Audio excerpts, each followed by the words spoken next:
ہمارے خالو رہتے تھے ایک کوارٹر میں، وہ کہلاتا تھا جہانگیر روڈ کے کوارٹر سے ریڈیو کے، تو شکیل احمد صاحب وہاں رہتے تھے، اور ان کے گھر کے برابر ایک گھر چھوڑ کر سلیم احمد صاحب مرحوم رہتے تھے، اطہر نفیس اور امید فاضلی اور احمد ہمدانی اور عبید اللہ علیم اور یہ سب. چنانچہ وہاں سے وہ محفلیں جو تھیں اس میں ذرا میرا رجحان ہوا، پھر میں نے غزل کہنی شروع کی. دوستوں میں سنا لیتے تھے، نصیر ترابی، میں، علیم، خواجہ رضی حیدر، یہ یونس شرح ایک لڑکا وہ انتقال ہو گیا، قاسم پیر زادہ. یہ ہم لوگ ایک چھوٹا سا کیفے تھا وہاں، اس کا نام تھا کیفے الحسن. گھر سے بھاگے ہوئے نوجوان لڑکے لڑکیاں وہاں دیکھے جاتے، اور وہ ہمارے دوستوں میں جن کو سگریٹ وغیرہ پینے کا شوق تھا وہ وہاں آ کر، گھر میں تو پی نہیں سکتے تھے، وہاں آ کر. تو اس میں شعر کا، اب جب ہم ریڈیو ٹی وی میں آئے تو وہاں بہت شاعر تھے. عزیز حمید بندی ہمارے باس تھے، قمر جمیل صاحب تھے، رضی اختر شوق صاحب تھے، احمد ہمدانی تھے، اور ظاہر ہے کہ وہاں آمد و رفت شعراء کی اور ادیبوں کی بہت رہتی تھی. اب ہم نے جناب شعر محفلوں میں کہیں کہیں پڑھنا شروع کیا. ٹی وی شروع ہو گیا. جب ٹی وی میں ہوا تو کسوٹی کے زمانے میں ہماری تھوڑی بہت پہچان کچھ ہو گئی. قریش پور، عبید اللہ بیگ، یہ دونوں آدمی ہم سے کہیں زیادہ پڑھے لکھے تھے، مگر کیونکہ میں بھی ان کے ساتھ لگا ہوا تھا تو جب نام آتا تو میرا بھی ذکر ہو جاتا. جب میں ٹی وی پہ اسکرپٹ ایڈیٹر ہوا تو اختر وقار عظیم جو بعد میں ٹی وی کے ایم ڈی ہوئے، یہ اس کا ایک مشاعرہ کر رہا تھا، یہ ریکارڈ باہر سے تھیٹریکل ہال سے. تو انہوں نے مجھے کہا کہ بھائی چلیے آپ بھی، وہ ہمارے استاد وقار عظیم صاحب کے صاحبزادے. اب ہم چلے گئے. حمایت علی شاعر اس کی کر رہے تھے میزبانی. تو حمایت بھائی نے کہا کہ افتخار آپ شعر کیوں نہیں سناتے ہیں محفل میں؟ میں نے کہا مجھ سے کسی نے کبھی کہا ہی نہیں. تو کہنے لگے چلو آج شعر سناؤ تم. تو میں نے کہا مگر یہ تو 23 مارچ کا مشاعرہ ہے، تو اس میں تو میں نے تو کوئی غزل نظم نہیں کہی ہوئی. تو انہوں نے کہا ابھی تو گھنٹہ ہے، کہہ لو. تو میں ایک غزل کہہ رہا تھا، اس میں دو تین شعر بڑھا لیے، اور بڑھ کے جا کے وہاں میں نے پڑھ دی. اچھا جناب، وہ جو غزل تھی وہ بہت لوگوں نے شاید، میرے خدا مجھے اتنا تو معتبر کر دے، میں جس مکان میں رہتا ہوں اس کو گھر کر دے. میری زمین میرا آخری حوالہ ہے، سو میں رہوں نہ رہوں اس کو بار بار کر دے. میں اپنے خواب سے کٹ کر جیوں تو میرا خدا اجاڑ دے، میری مٹی کو دربدر کر دے. اچھا جناب، یہ جب شہرت ہو گئی اس کی، اس کے کچھ دنوں کے بعد ایک دن لاہور سے ٹیلی فون آیا کہ میڈم آپ سے بات کریں گی. تو میری بلا جانے، میں نے کہا لاہور میں تو میں کسی کو نہیں جانتا ہوں. تو انہوں نے کہا کہ وہ اچھا. میں نے ان سے کہا، اس زمانے میں میرے پاس فون براہ راست نہیں ہوتا تھا، انٹرکام دوسرے ٹیلی فون سے آتا تھا فون. جی جی. میں نے اٹھایا تو میڈم نور جہاں تھی. اچھا. اور کہنے لگیں کہ افتخار علی صاحب، ہم نے آپ کی غزل آج گائی ہے، اچھا، تو ذرا سنیے گا اور ہمیں بتائیے گا کہ. ماشاء اللہ. اب وہ غزل تھی، دیار نور میں تیرا شبوں کا ساتھی ہو، کوئی تو ہو جو میری وحشتوں کا ساتھی ہو. اس کے بعد یہ جو خواجہ نجم الحسن ہے، ان نے ایک غزل اور گوائی، ہونے کو تو کیا ہوا نہیں ہے. ہم نے تو روشنانہ بیگم صاحبہ نے غزل گائی تھی. پھر ایک نوجوان آیا جو بیل باٹم پہن کے اور یعنی ناچ کے غزل گاتا تھا، شہیکی، محمد علی شہیکی.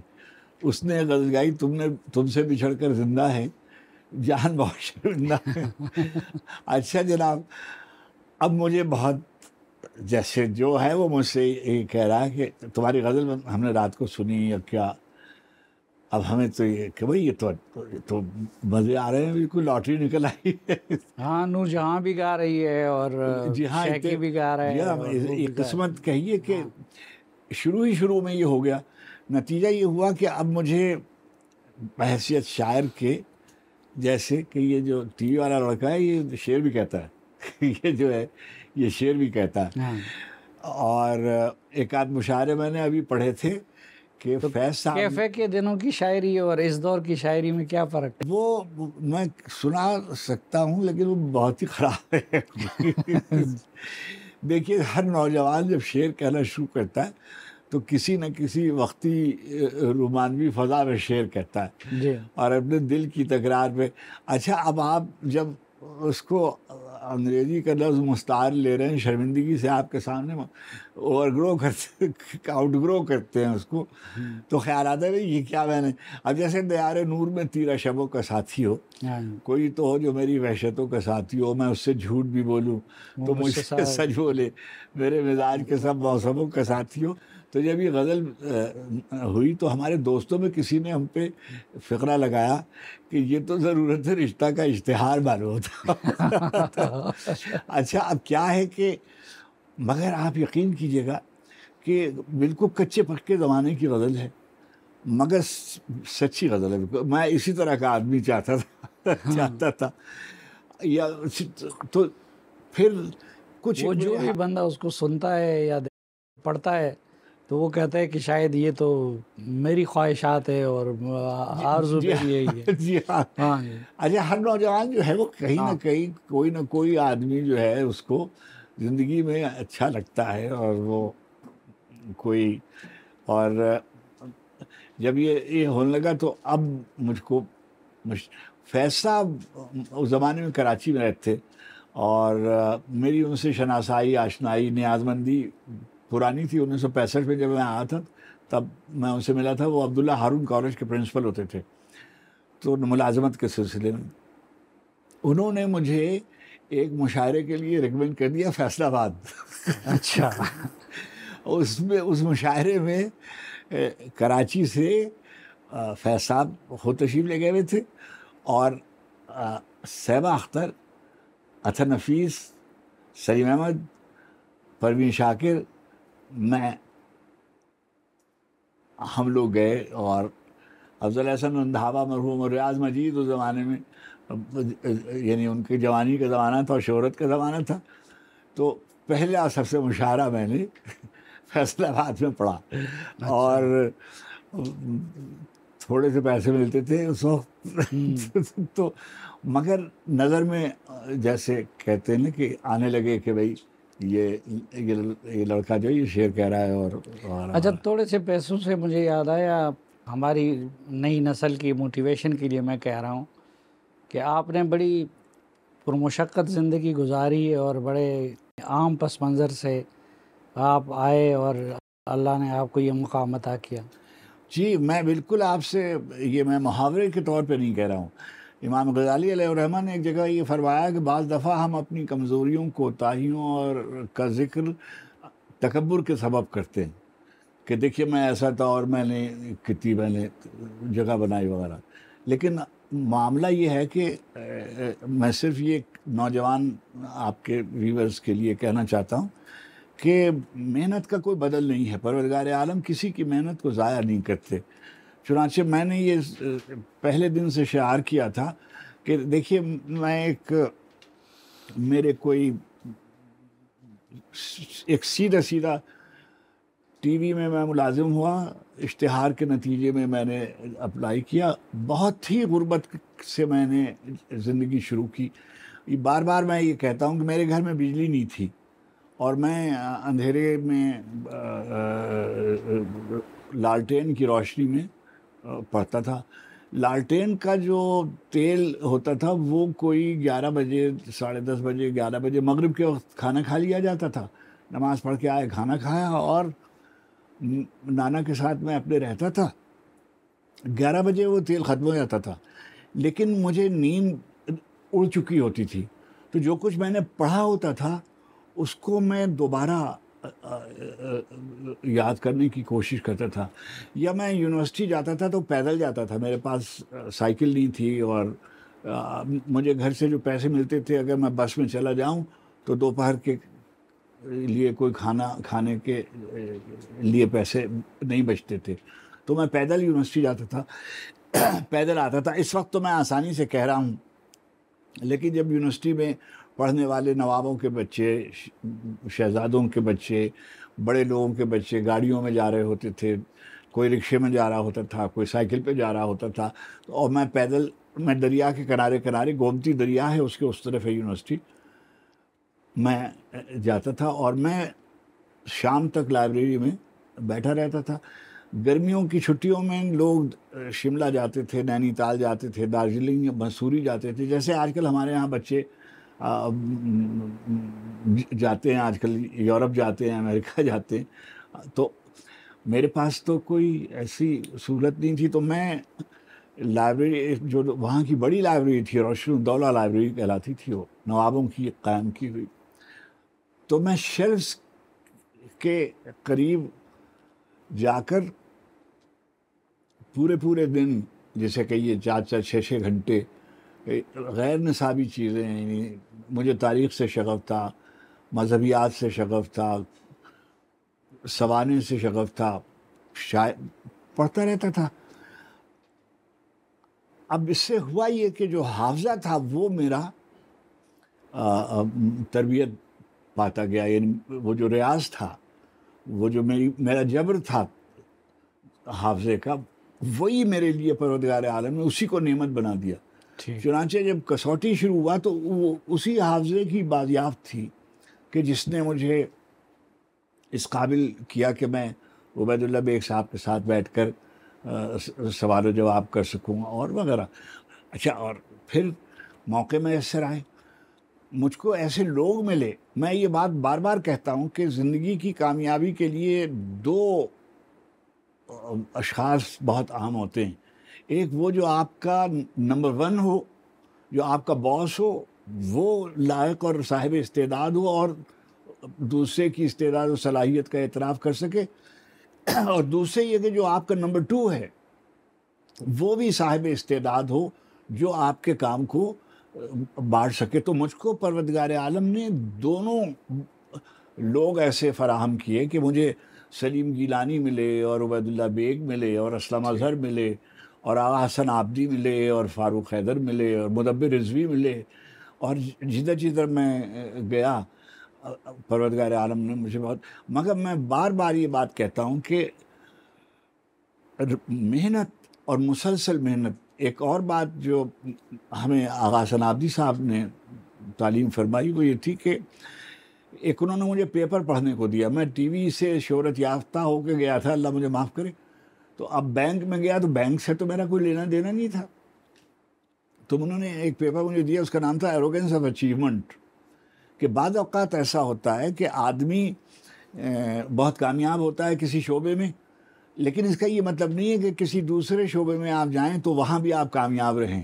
ممکن ہے آپ بہت اچھے پروڈیوسر ہوں اور آپ جنرل مینیجر جب ہوں تو آپ فیل ہو جائیں، ممکن ہے آپ اچھے رپورٹر ہوں مگر جب آپ ایڈیٹر بنیں تو اس لیے کہ اس کے مطالبات اور ہیں، اس کی کچھ اور ریکوائرمنٹس ہیں، اس کی کوئی اور ہے۔ تو ہر نئی پوزیشن کے لیے آپ کو اپنے آپ کو آمادہ کرنا پڑتا ہے، تیار کر۔ یہ بات میں نے اپنی زندگی میں باندھ لی۔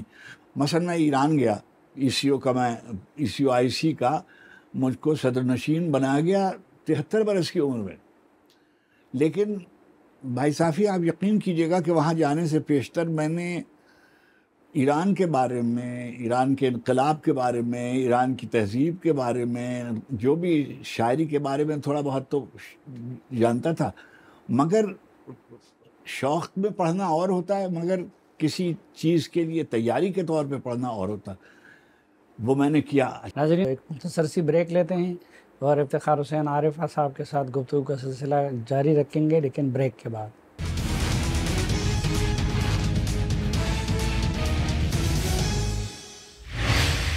ایک بار پھر خوش آمدید آپ کو جرگے میں۔ آج کے جرگے میں ہمارے ساتھ ہیں جناب افتخار عارف صاحب۔ افتخار عارف صاحب، ایک چیز میں جاننا چاہتا ہوں کہ آپ لوگوں کے دور میں مثلاً آپ رائٹسٹ سمجھے جاتے ہیں، آپ کی زیادہ شاعری مذہب سے متعلق ہے، دوسری طرف فیض صاحب تھے وہ لیفٹسٹ سمجھے جاتے تھے، لیکن آپ لوگوں کی دوستیاں بھی ہوتی تھی، اکٹھے اٹھتے بیٹھتے تھے، سفر کرتے تھے اور ایک دوسرے کی رسپیکٹ کرتے تھے، ایک دوسرے کے کام کی رسپیکٹ کرتے تھے۔ ہمارے ہاں آج کل یہ چیز ختم کیوں ہو رہی ہے؟ میں آپ سے ایک چھوٹا سا واقعہ بہت ہی مختصر کہوں، روشن علی بھیم جی صاحب کے ہاں ایک کھانا تھا، بہت بڑے ہمارے صنعت کار تھے، انشورنس انڈسٹری کے بانی تھے وہ. تو ہم لوگ بھی تھے وہاں، میں بھی تھا، اور مشتاق احمد یوسفی صاحب، اور ایک جو معظم علی صاحب تھے جو پی پی آئی کے بانی جو تھے، اور وہ بھی تشریف لائے ہوئے تھے. زہرا نگاہ صاحبہ تھیں، ان کے شوہر. اور تو ایک صاحب آئے اور مجھ سے کہنے لگے کہ فیض صاحب جو ہیں وہ کل انہوں نے مجھے کہا ہے کہ 11 بجے آپ کے یہاں آئیں گے. تو میں نے کہا کل تو میں 11 بجے جا رہا ہوں کسی جگہ، تو مگر وہ فیض صاحب کا دفتر ہے، وہ تشریف لائیں، آپ ان سے مل لیجیے گا. ذرا سی دیر فیض صاحب آئے، ان کا بھی کہاں جا رہے ہیں؟ تو میں نے کہا کل دنیا کے سب سے بڑے انقلابی کا جشن ولادت ہے، میں اس میں جا رہا ہوں. تو کہنے لگے کون؟ تو میں نے کہا امام حسین علیہ السلام. تو کہنے لگے پھر میں بھی چلوں گا آپ کے ساتھ. میں نے کہا بہتر. صبح کو وہ میرے ساتھ جناب جشن میں گئے تو وہاں پر بہت بڑے بڑے لوگ آئے ہوئے تھے. آیت اللہ محسن حکیم کے صاحبزادے مہدی حکیم صاحب وہ تشریف لائے ہوئے تھے، وہ صدارت کر رہے تھے. اور پاکستان کے، ہندوستان کے، عراق کے، شام کے بڑے بڑے لوگ تشریف لائے ہوئے تھے. فیض صاحب جیسے داخل ہوئے تو جو ہندوستانی پاکستانی تھے وہ سب بھاگ کر فیض صاحب سے کوئی ہاتھ چوم رہا ہے، کوئی ان کے قدموں کو ہاتھ لگا رہا ہے، اور فیض صاحب اسے ادائے بے نیازی تھے. تو آیت اللہ مہدی حکیم نے ڈاکٹر ظفر حسین زیدی سے کہا کہ فارسی میں کہ یہ کون آدمی ہے؟ تو میں نے اس کو سن لیا. تو میں نے ان کی طرف مخاطب ہو کے کہا کہ آیت اللہ العظمیٰ در شعر اردو. فیصل نے کیا فضول بات. میں نے کہا سر یہی زبان میں وہ سمجھتے ہیں. تو وہ میں نے بتا دیا کہ بھائی اس وقت ہمارا سب سے بڑا آدمی جو ہے وہ یہ. چنانچہ وہ مرثیہ انہوں نے لکھا ہے، انہوں نے نعت لکھی ہے. اچھا جیسے آپ نے فرمایا کہ کبھی دیکھیے، جیسے آپ نے نشاندہی، میری کتاب جو ہے وہ 2 آدمیوں کے نام منسوب، فیض صاحب کے نام بھی منسوب ہے، ایک کتاب سلیم احمد صاحب کے نام منسوب ہے. دونوں میں پولیرٹیز ہے، قطبین کا فرق ہے. لیکن اس سے کیا ہوتا ہے؟ اب میں آپ سے عرض کرتا ہوں، مولانا مودودی علیہ الرحمہ بیمار ہوئے، وہ بفلو میں رہتے تھے. اب تو میری ان سے دوستی ہے احمد فاروق سے، مگر اس وقت میں ان سے نہیں آشنا تھا، مجھ کو اندازہ نہیں تھا. میں نے کہا میں جاؤں ان کو دیکھ کے آؤں. اچھا میں نے انہیں فون کیا تو کسی خاتون نے اٹھایا اور کہا کہ وہ تو اچھا مجھے یہ بھی نہیں اندازہ تھا کہ اس وقت وہاں کیا وقت ہوگا. میں نے تو اپنے لندن کے وقت سے فون کیا. تو میں نے ان سے کہا کہ میرا نام افتخار عارف ہے اور میں یہاں ہوں اور میں مولانا سے بات کرنا چاہتا ہوں. تھوڑی دیر میں، ابھی میں نے فون رکھا تھا، ذرا سی دیر میں احمد فاروق کا فون آیا. افتخار صاحب ہم آپ کو جانتے ہیں. میں نے کہا کہ میں مولانا کی خدمت میں حاضر ہونا چاہتا ہوں. تو انہیں تعجب ہوا ہوگا کہ میں کدھر رہتا ہوں، وہ کہاں. اب جناب میں وہاں چلا گیا، امریکہ، بفلو چلا گیا. اور انہوں نے کہا کہ مولانا کہتے ہیں کہ ہمارے یہاں قیام کریں. سویرے جا کے بعد شام کو واپس آ جانا تھا. تو میں نے گیا. مولانا علیل تھے اور صاحب فراش تھے، کرسی پر تشریف فرما تھے. میں جا کر کچھ باتیں ہوئیں جو میں نے صلاح الدین بھائی کو لکھی تو انہوں نے تکبیر میں چھاپ دی تھی. تو وہ ایک بات جو اس وقت برسبیل تذکرہ کر رہا ہوں کہ انہوں نے کہا کہ افتخار صاحب آپ نے زحمت کی اتنی دور سے یہاں آنے کی کہ کوئی خاص؟ میں نے کہا صرف آپ کی زیارت مقصود تھی. میں نے اپنے زمانے کے سب بڑے پاکستانیوں کو دیکھا ہوا ہے. میں سلیم الزماں صدیقی کو اور اشتیاق حسین قریشی کو اور علامہ رشید ترابی کو اور احتشام الحق تھانوی کو اور مولانا ایوب کو، مولانا حسن مسلح ندوی کو، اختر حمید خان صاحب کو اور سبت حسن صاحب کو اور فیض. آپ کو میں نے دیکھا نہیں تھا. تو میں آپ کی قدم بوسی کے لیے حاضر ہوا. انہیں بڑی حیرت ہوئی اور لمبی باتیں، مگر ایک بات انہوں نے مجھ سے کہا کہ میں نے بیمار تھے تو میں نے ان سے کہا کہ کوئی بات ایسی فضول سے کی. تو انہوں نے کہا کہ میں نے زندگی کے بارے میں کبھی دعا نہیں کی، مگر میں اتنی مہلت چاہتا ہوں کہ یہ میں نے سیرت کی جو دوسری جلد ہے یہ مکمل ہو گئی ہے، اب بس اس کو میں سمیٹ رہا ہوں. اتنا مجھے موقع مل جائے کہ میں اس کو مکمل کر لوں. تو میری گزارش یہ ہے کہ بہت ہم بہت خوش نصیب لوگ ہیں کہ ہمارے ہاں ابھی بھی یہ ہے کہ علماء سے تعلق اور بائیں بازو اور دائیں بازو کے سیاسی نظریات رکھنا. خیر صاحب، یہ ایک آج کل کا جو دور ہے، کہتے ہیں کہ یہ الیکٹرانک میڈیا اور بالخصوص سوشل میڈیا کا دور ہے، اس نے ہمارے ادب پہ اور شاعری پہ کیا اثر ڈالا ہے؟ اس میں اس کے مشین بذات ہی تو کوئی شاید بری چیز نہیں ہوتی ہے. زندگی میں تبدیلیاں آتی رہتی ہیں، اور پہلے دیواروں پہ تصویریں بنائی جاتی تھیں، پتھروں پہ لکھا جاتا تھا، کاغذوں پہ لکھا جاتا تھا، درختوں کی چھالوں پہ لکھا جاتا تھا، مگر اب صورت احوال کاغذ ہوئی، کاغذ سے مشین ہوئی. اب اس کے نقصانات بھی ہیں اور اس کے فائدے بھی ہیں. ایک تو بات یہ میں محسوس کرتا ہوں، ممکن ہے کہ میں پرانے وضع کا آدمی ہوں، کہ حافظے کی موت واقع ہو گئی. حافظے کی موت ایسے واقع ہو گئی کہ مثلا مجھ کو کسی بات کے جاننے کے لیے، میں ابھی ایک تجربہ ہوا میرا کہ میں دیکھنا چاہ رہا تھا کہ کتنے برس کون رہا. مثلا فرض کیجیے بنو امیہ کتنے برس رہے، کتنے بنو عباس کتنے زمانے میں رہے، وغیرہ وغیرہ. تو اب کیا ہے کہ اس کے لیے فرض کیجیے 5-10 کتابیں آپ کو دیکھنی پڑتی. اب آپ موبائل پر کرتے ہیں اور ایک لمحے میں آپ کو تمام تفصیل اس کی مل جاتی، انفارمیشن آپ کو میسر آ جاتی. یہ آسانیاں پیدا ہو گئی. اچھا، کتابیں ہیں وہ اس پہ فراہم، میں تو نہیں پڑھ سکتا ہوں، میں تو جب تک کتاب لے کر نہ بیٹھوں چین نہیں مجھے پڑھتا، اور یعنی ہر زمانے میں بیمار ہوں یا نہ ہوں اس سے احتیاط ہوں. کتاب کے بغیر جو لوگ کتاب پڑھتے ہیں سب یہی کرتے ہیں، ہاتھ میں لے کر کتاب پڑھنے کے ذوق.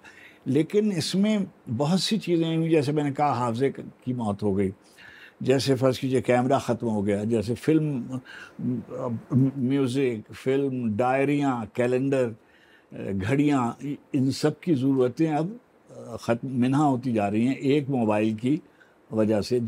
یہ وہ یوسیجز ہیں جو میں جانتا ہوں، اس کے اور بھی ہوں گے جو میں نہیں جانتا. فوائد تو اس کے ہیں ہی، مگر میں دیکھ رہا ہوں کہ ایک فینومینن ہے جو میں آپ کی خدمت میں پیش کرنا چاہتا ہوں، کہ لحاظ نہیں رہا. جس کے منہ میں جو آتا ہے بلا خوف تردید وہ اس کو نقل کر دیتا ہے، اور ایک ذرا سی دیر میں آپ اس کو کسی بٹن کو دباتے ہیں اور وہ آپ کے 10,000 25,000 1,00,000 لوگوں تک وہ بات پہنچ جاتی ہے. اچھا، خیر کی بات ہو تو ٹھیک ہے، مگر اگر خیر کی باتیں نہ ہوں اور دوسری طرف کی صورت ہو تو اس کے وہ منفی نقصانات بھی ہیں. تو یہ اس کے نقصانات بھی ہیں. مجھ کو جو پریشانی ہے، آپ مجھ سے زیادہ بہتر سیاسی حالات سے واقف ہیں، آپ ماشاءاللہ اس کو برتتے رہتے ہیں اور اس پہ نظر ہے آپ کی. اب جو موجودہ صورتحال ہے مثلا ہمارے خطے کی، عالم اسلام کی کہہ لیجئے، دنیا بھر کی کہہ لیجئے، اب اسی میں کتنی صورتیں ہیں جو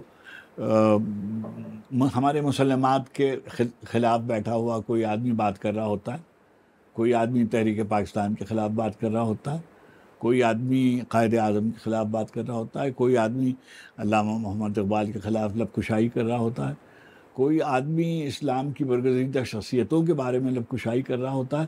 اور یعنی فرض کیجئے آپ کوئی اس پہ کوئی جملہ، مشورہ، تجویز، تو آپ سے برہم ہو کر آپ کے خلاف گفتگو شروع کر سکتے ہیں.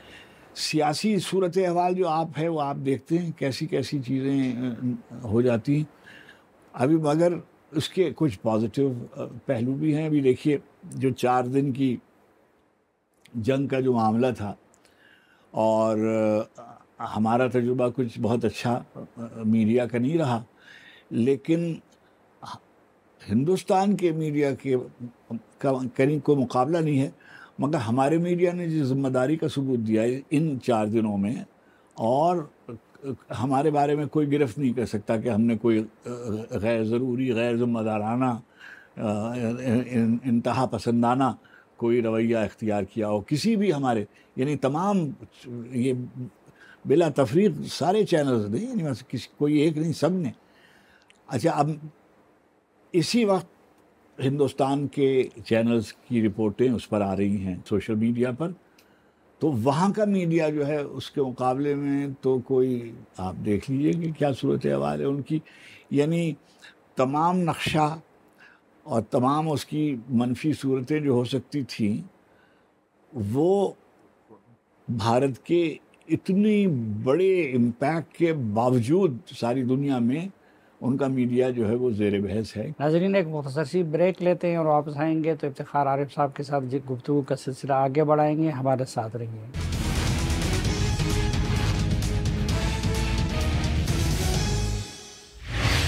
ایک بار پھر خوش آمدید آپ کو جرگے میں۔ آج کے جرگے میں ہمارے ساتھ ہے جناب افتخار حسین عارف صاحب۔ افتخار عارف صاحب، اردو ادب کے مستقبل کے بارے میں آپ پر امید ہیں یا کہ نہیں؟ دیکھیے، یہ ہر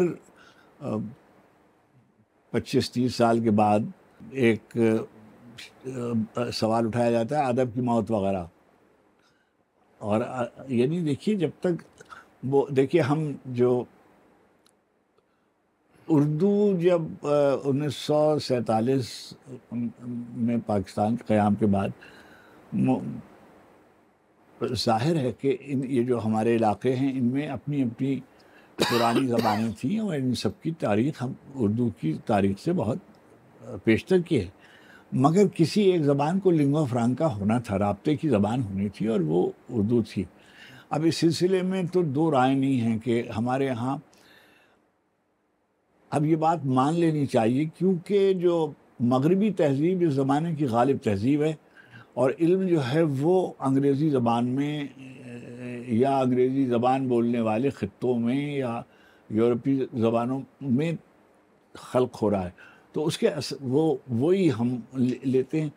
تو انگریزی پر دسترس ضرور حاصل کرنی چاہیے، مگر اپنی قومی زبان کی قیمت پر نہیں۔ نتیجہ یہ ہو رہا ہے کہ خراب انگریزی لکھ رہے ہیں اور اصرار کر رہے ہیں کہ ہم اسی میں لکھیں گے، اور جو سمجھیے وہ جو ڈیوائیڈ اینڈ رول۔ اب میں سعید صاحب کبھی کبھی سلیکشن بورڈز میں جاتا ہوں، آپ یقین کیجئے گا میرا دل اتنا کڑتا ہے کہ انتخاب کے مرحلے میں کوئی آدمی، فرض کیجئے لورالائی کا، پشین کا، نوشیرہ کا، مظفر گڑھ کا کامیاب نہیں ہو سکتا، اس لیے کہ وہ انگریزی اس طرح سے نہیں بول سکتا جس طرح سے انگریزی اسکولوں کے پڑھے ہوئے بچے بول سکتے ہیں۔ نتیجہ یہ ہوتا ہے کہ وہ جو بچہ ہمارا آتا ہے امتحان دینے، یعنی اپیئر ہوتا ہے CSS میں یا کسی اور کمپٹیشن میں، تو وہ انگریزی میں اس کی کمزور ہوتی ہے، لکھنے کی بھی اور بولنے کی اور زیادہ، اس لیے کہ انگریزی جب آپ کے گھر میں تو بہت کم لوگ ہوں گے نا جن کے گھروں میں انگریزی بولی جاتی ہوگی، زیادہ تر تو ہم اپنی زبانوں میں بات کرتے ہیں، اپنے گھروں میں بات کرتے ہیں، دوسری جگہوں پر ہم جاتے ہیں تو ہم رابطے کی زبان میں گفتگو کرتے ہیں، مگر ہمارے ہاں ابھی بھی اعلیٰ ملازمت کے لیے انگریزی لازم و ملزوم قرار دی جاتی ہے۔ اور میں نے بہت دیر کام کیا ہوا ہے اس سرکاری ملازمتوں کے مختلف منزلوں میں، میں دیکھتا ہوں کہ دن بدن انگریزی کی جو استعداد ہے وہ کم ہوتی جا رہی ہے، غلط انگریزی لکھی جا رہی ہے اور چھاپی جا رہی ہے، مگر لکھی جا رہی ہے۔ نوجوان جو شعراء ہیں اس میں آپ کو کوئی ایسا سپارک یا صلاحیت نظر آتی ہے کہ جو آگے جا کے؟ جی میں گزارش کروں کہ بہت اچھے لڑکے لکھ رہے ہیں۔ میں آپ کو بتاؤں کہ ہم لوگ، یعنی میں جب جوان تھا اس وقت میں یہ کہا کرتا تھا کہ جو 70 کی دہائی والے شاعر ہیں یہ بہت اچھے شاعر ہیں۔ اب یہ 70 کی دہائی والے شاعر کون ہیں؟ مثلا جیسے عدیم ہاشمی اور خالد احمد اور امجد اسلام امجد اور نصیر ترابی اور پروین شاکر اور شاہدہ حسن اور ثابت ظفر، سلیم کوثر، جلیل علی، احسان اکبر، حسن عباس، ہم سب 70 کی دہائی کے لوگ ہیں، اور ہم نے ٹھیک ٹھاک شعر لکھے اب مجموعی طور پہ. مگر اب جو نوجوان ہیں بڑے شہروں کے مقابلے میں مضافات میں بہت اچھا شعر کہا جا رہا. اب یہ دیکھیے کہ اس وقت جیسے عباس تابش ہے، جیسے عباس تابش ہے، ادھر قمر رضا شہزاد ایک لڑکا ہے، احمد حسین مجاہد ہے یہاں، اور یہاں طارق نعیم ہے، اختر عثمان ہے، ابھی اس کا انتقال ہو گیا، اجمل سراج ہے. خواتین لکھنے والیوں میں بہت اچھا شعر لکھا جا رہا ہے. اور میں سمجھتا ہوں کہ اور ناول تو گزشتہ 10-15 برس میں جتنے اردو میں لکھے گئے اتنے ناول تو کبھی لکھے ہی نہیں گئے. پوری اردو ادب کی تاریخ میں جتنے ناول گزشتہ 25 برسوں میں جتنے ناول اور جتنے اچھے ناول تنوع کے ساتھ لکھے گئے، اس شہر میں بہت اچھا افسانہ لکھا گیا، اس شہر میں بہت اچھے ناول لکھے گئے. تو میں سمجھتا ہوں کہ مجھے تو کوئی یہ نعرہ لگتا رہتا ہے مگر اس میں کوئی حقیقت نہیں ہے. آپ اپنے ظاہری بات ہے کہ ہر شعر قیمتی ہے، ہر نظم قیمتی ہے، لیکن اختتام اگر اپنے کچھ اشعار سے کر لیجئے. میں جب ایران میں تھا تو میں بعض مزارات پہ جایا کرتا تھا، جیسے مشہد جاتا تھا امام رضا کے روضے پر، معصوم قم سلام اللہ علیہ آ کر، حضرت بایزید بستامی رحمۃ اللہ علیہ کا مزار ہے وہاں، شمس تبریز رحمۃ اللہ علیہ کا مزار ہے خوئی میں. تو آخری دنوں میں جب خوئی میں شمس تبریز علیہ الرحمہ کے مزار پہ گیا تو وہاں میں نے غزل لکھی تھی. اس کے کچھ شعر آپ کو سناؤں. ارشاد. میان عرصہ موت و حیات رقص میں ہے، میان عرصہ موت و حیات رقص میں ہے، اکیلا میں نہیں کل کائنات رقص میں ہے. واہ. میان عرصہ موت و حیات رقص میں ہے، اکیلا میں نہیں کل کائنات رقص میں ہے. اتاق کنگر عرش کے چراغ کی لو، اتاق کنگر عرش کے چراغ کی لو، کسی گلی کے فقیروں کے ساتھ رقص میں ہے. ہر ایک ذرہ، ہر ایک پارے زمین و زمان، کسی کے حکم پہ دن ہو کہ رات رقص میں ہے. مجال کس کی کہ جنبش کرے رضا کے بغیر، مجال کس کی کہ جنبش کرے رضا کے بغیر، جو رقص میں ہے اجازت کے ساتھ رقص میں. مجال کس کی کہ جنبش کرے رضا کے بغیر، جو رقص میں ہے اجازت کے ساتھ رقص میں ہے. وہ قونیہ ہو کہ بغداد ہو کہ سیون ہو، زمین اپنے ستاروں کے ساتھ رقص میں. وہ قونیہ ہو کہ بغداد ہو کہ سیون ہو، زمین اپنے ستاروں کے ساتھ رقص میں ہے. میں اپنے شمس کی آمد کا منتظر تھا، سو اب میرے وجود میں رومی کی ذات رقص میں ہے. واہ. اکیلا میں نہیں کل کائنات رقص میں ہے. مجال کس کی کہ جنبش کرے رضا کے بغیر، جو رقص میں ہے اجازت کے ساتھ رقص میں ہے. ایک ویسے تو مناسب نہیں ہے لیکن آپ نے آخری فرمائش میری پوری کر دی، لیکن جو مٹی کے بارے میں آپ نے کہا ہے کہ ماں سے اور مٹی سے، جی ہاں، جو شخص میرا مالک جب توفیق ارزانی کرتا ہے، میرا مالک جب توفیق ارزانی کرتا ہے، گہرے زرد زمین کی رنگت دھانی کرتا ہے. واہ. میرا مالک جب توفیق ارزانی کرتا ہے، گہرے زرد زمین کی رنگت دھانی کرتا ہے. مالک سے اور مٹی سے اور ماں سے باغی شخص، مالک سے اور مٹی سے اور ماں سے باغی شخص درد کے ہر میثاق سے روگردانی کرتا ہے. درد کے ہر میثاق سے روگردانی کرتا ہے. بجھتے ہوئے دیے کی لو اور بھیگی آنکھ کے بیچ کوئی تو ہے جو خوابوں کی نگرانی کرتا ہے. بجھتے ہوئے دیے کی لو اور بھیگی آنکھ کے بیچ کوئی تو ہے جو خوابوں کی نگرانی کرتا ہے. دل پاگل ہے روز نئی نادانی کرتا ہے، آگ میں آگ ملاتا ہے پھر پانی کرتا ہے. آگ میں آگ ملاتا ہے پھر پانی کرتا ہے۔ واہ، بہت شکریہ جی، بہت مہربانی، اللہ تعالیٰ آپ کو صحت عزت دے بخش، اور آپ کا سایہ ہمارے سروں پہ سلامت سلامت رہیے، رکھے۔ بہت مہربانی۔ ناظرین، اس کے ساتھ ہی آج کے اس خصوصی جرگے سے اس دعا کے ساتھ اجازت لینا چاہوں گا کہ اللہ تعالیٰ افتخار حسین عارف کا سایہ ہمارے سروں پہ سلامت رکھے۔ آج کے جرگے سے اجازت دیجیے، اللہ حافظ۔